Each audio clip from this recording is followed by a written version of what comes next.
cook cold porcelain clay using a stove, you must use a non-stick pan. I bought this for only 99 pesos or about $2.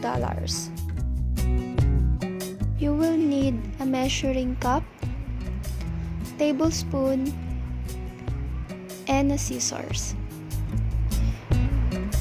I used the silicone spoon to mix it, and you will need a clinging wrap.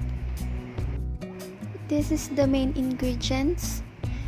I use Shellwood brand white glue. You can also use Elmer's glue. Any cornstarch will do, but make sure it's 100% corn starch. I use canola oil or any cooking oil will do. I just use vinegar for preservatives. You can also use lemon juice if you don't have vinegar or if you don't prefer it. Put 2 tablespoons of oil, or you can use baby oil, and 2 tablespoons of vinegar.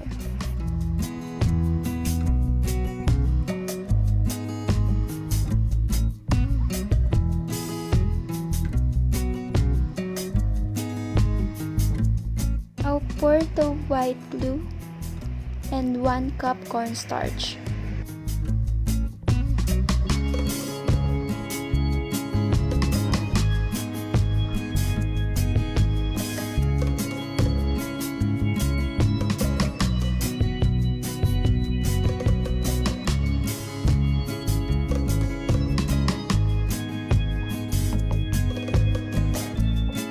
Mix it all together until no lumps.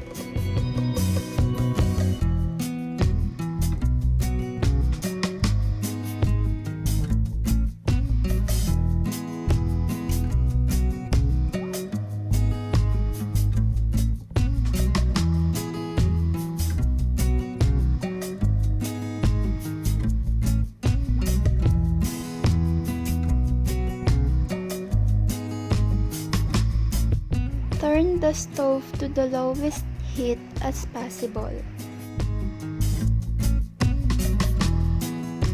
Always scratch the bottom part to cook the clay evenly.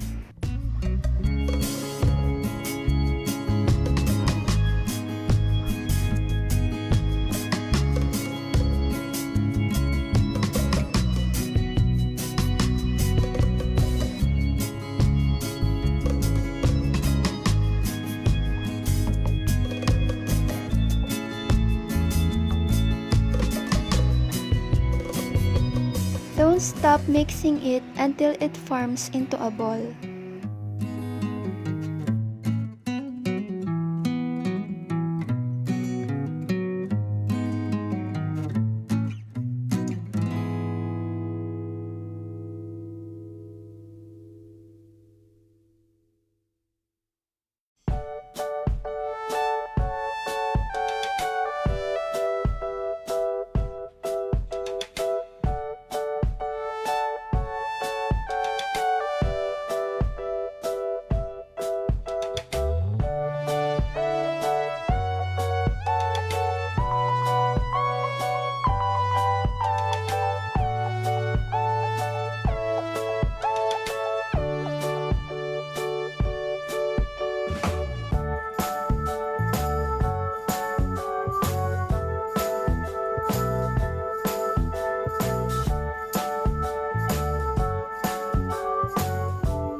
After cooking it, you must knead it while it's hot.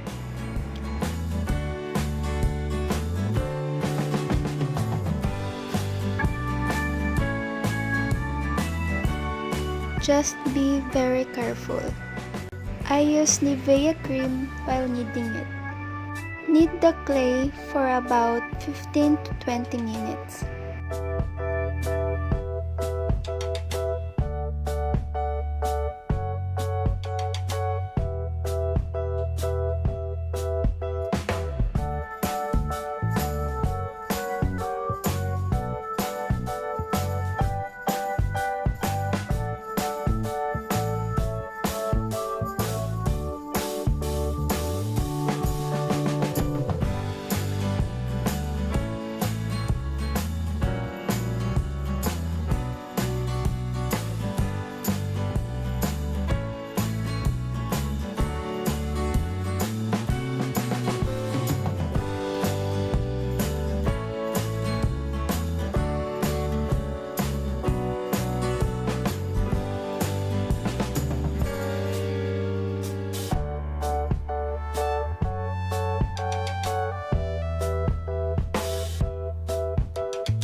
It's finished!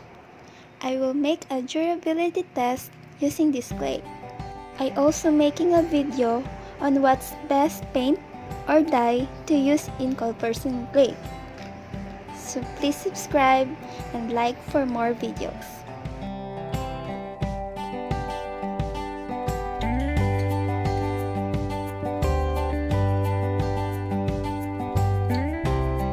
Thanks for watching!